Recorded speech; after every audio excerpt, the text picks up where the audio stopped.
Padre Fábio, eu preciso muito da sua ajuda. Estou com uma amiga e o namorado dela morre de ciúme. Não deixa ela fazer nada, tem ciúme até da família. Conversei com ela e perguntei se ela está feliz com essa situação. Ela falou que não está feliz, mas ela o ama. Não sabemos mais o que fazer. Bem, Sueli, eu acho que existe uma contradição, né? Como é que a pessoa não está feliz? Não sei, né? Eu acho um pouco difícil, porque o que é o amor, minha gente? Aí é que está a compreensão. Às vezes não ama, não, às vezes acostumou. Igual o cachorro acostuma com o dono, né?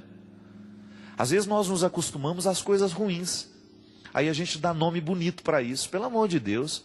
Eu acho que o primeiro passo que a gente precisa ter é quebrar esse cristal. Muita gente fica aprisionado na torre porque a torre é bonitinha. Mas pelo amor de Deus, tenhamos a coragem de descer dessa torre e ver que nós não nascemos só para o bonitinho. Nós precisamos ir além nesses processos. Às vezes o relacionamento humano, ela não é outra coisa senão uma clausura mesmo. A pessoa é colocada dentro de um cativeiro, dentro de uma torre acorrentada e fica ali. O outro é uma relação objetal. Gabriel Marcel falava que um filósofo, ele dizia que uma das coisas que mais pode fazer mal a uma pessoa é quando ela estabelece com o outro uma relação objetal. É ser objeto do outro. Ursinho de pelúcia, né? Tem gente que namora com o outro e transforma o outro no ursinho de pelúcia. Fica aqui agora, tá? Aí tira ele dali. Agora você vai ficar aqui, tá? Ó, você vai lá, mas você... Não. Controla, né? Monitora a pessoa. E fala que isso é amor. Não. Me desculpe. O conceito de amor, ele não pode ser usado para essas relações bobas, deficientes, mancas, que muitas vezes nós estabelecemos na vida. Amar o outro, para você dizer que ama, você tem que ter muita responsabilidade em saber que amar é querer o bem do outro, é querer que o outro seja cada vez mais, é querer a promoção constante do outro. Se você acha que amar é aprisionar o outro na perna da mesa e ficar o tempo todo vigiando, nunca permitindo que ele seja mais, porque você tem medo de perder, isso não é amor coisa nenhuma. Então, Sueli, o que às vezes você precisa fazer é esclarecer com essa sua amiga que sofre tanto esse processo de ciúme doentio, que isso não é amor coisa nenhuma e que ela precisa romper com isso o mais rápido possível, porque quanto mais ela estende este relacionamento, quanto mais ela se permite ser refém do outro, mais o outro vai ganhando poder.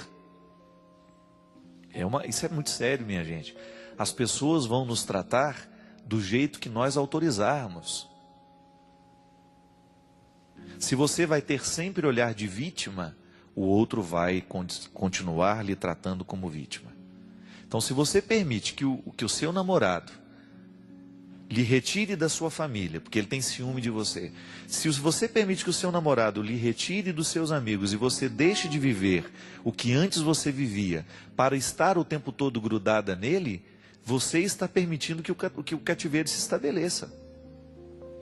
Agora o grande problema, sabe o que é? É que as nossas relações de namoro, o jeito como as pessoas estão namorando, não é nada mais, nada menos que uma vida de casado antecipada. Já observou isso?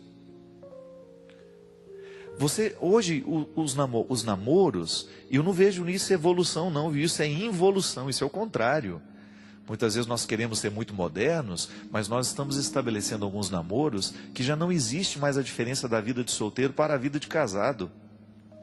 O namorado dorme a semana inteira na casa da namorada, a namorada dorme a semana inteira na casa do namorado, já não existe mais um respeito de, olha, a nossa casa é uma família. Isso aqui não é um espaço para viver um casamento antecipado, são as regras que pai tem que colocar. Eu sei disso porque outro dia uma amiga minha deu um grito lá dentro da casa dela e disse, olha, você é maiorzinho, você é crescidinho, só que eu quero lhe recordar que quem manda nessa casa sou eu. O garoto levantou, ficou assustado, regalou os olhos, mas acabou obedecendo. Por quê? Porque ela ainda conseguiu manter o vínculo da autoridade. Então, muitas vezes, esta relação de ciúme e de posse, ela vai acontecendo é porque nós, em 2, 3 meses de namoro, já existe uma intimidade de casal. E quanto mais esta relação vai ficando estreita assim, gente, mais a moça vai deixando de poder viver a vida dela, menos o rapaz vai tendo oportunidade de viver a vida dele. E aquilo que deveria ser um tempo de namoro é um tempo de confusão psicológica. Porque ela já não sabe mais se é o marido, se não é, porque o vínculo está tão estreito, mas a vida não é ainda tempo de viver esse vínculo tão estreito. É hora de estudar, é hora de ter os amigos, é hora de fazer isso, fazer aquilo, de conhecer, de viajar, mas estão impossibilitadas de fazer isso porque estão namorando, mas o namoro não permite liberdade, porque já estão vivendo uma vida antecipada do casamento. Eu acho bastante difícil porque isso acaba infelicitando demais as pessoas. Às vezes você encontra pessoas que estão muito amarguradas porque estão sendo possuídas pelo outro e muitas vezes não sabe cortar o vínculo, porque é doloroso, viu, gente? Quanto mais se estende esse vínculo possessivo, maior será a dificuldade de você se livrar disso no futuro. Então, abre bem os olhos para aquilo que você está vivendo hoje. O tempo do namoro, a maneira como o seu namorado se comporta com você, a maneira como a sua namorada se comporta com você, ela está apenas mostrando como é que vai ser depois do casamento. Então, se você permite isso agora, você não terá o direito de reclamar depois. Ninguém lhe enganou. Ela já foi possessiva desde o início, ele foi possessivo desde o início, ele não permitiu que você tivesse sua vida pessoal, porque faltou confiança, né? Faltou amadurecimento. Se você não é capaz de compreender o trabalho dele, que é importante naquele momento, de repente ele não pode estar do seu lado porque ele está trabalhando, ele precisa estudar para uma prova no outro dia, e você fica exigindo que ele esteja na sua casa, que ele fique lhe dando atenção. Se você não é capaz de viver esses períodos de ausência, se ele não é capaz de compreender que aquele momento é seu e da sua família, que ele não tem que estar enfiado lá dentro, então você tem que questionar o amor que ele diz ter por você e o amor que você tem que ter por ele. Porque amar o outro consiste, antes de qualquer coisa, ter consciência de quem a gente é. Eu jamais poderei me oferecer ao outro de maneira qualificada se eu ainda não me possuo. É a distinção que o meu livro faz lá, no Quem Me Roubou de Mim. Ser pessoa consiste em viver os dois pilares. Eu me possuo. E porque me possuo, posso me dar aos outros. Você pode dar para o outro alguma coisa que não é seu? Não. Eu só posso oferecer ao outro aquilo que eu já tomei posse. Por isso que o amadurecimento humano é tão importante para que os casamentos deem certo.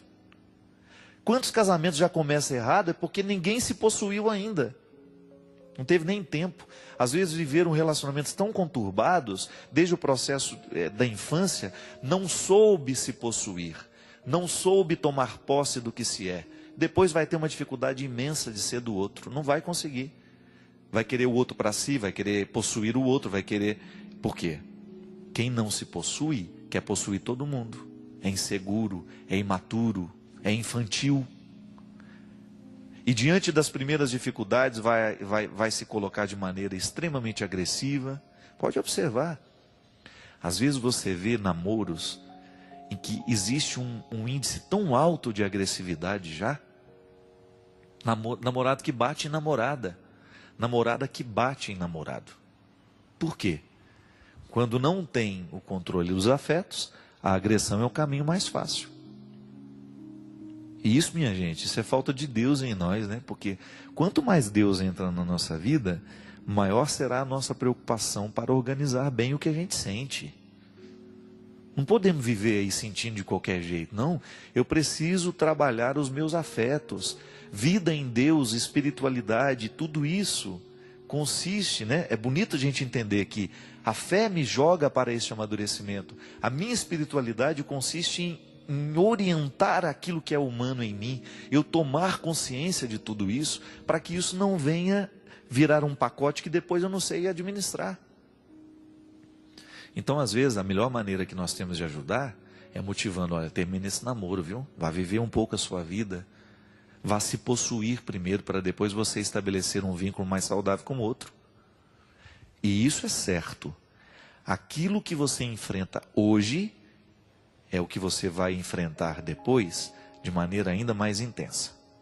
Porque o casamento, ele vai lhe colocar num vínculo de obrigações, e é natural que seja assim, porque você vai se desdobrar como pai, como sogro, aquela montoeira de coisa que vai virando depois que você casa, que se você não souber administrar. E o namoro é um tempo em que a gente começa a ver como é que vai ser.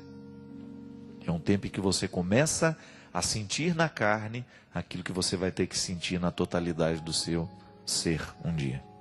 Então, cuidado.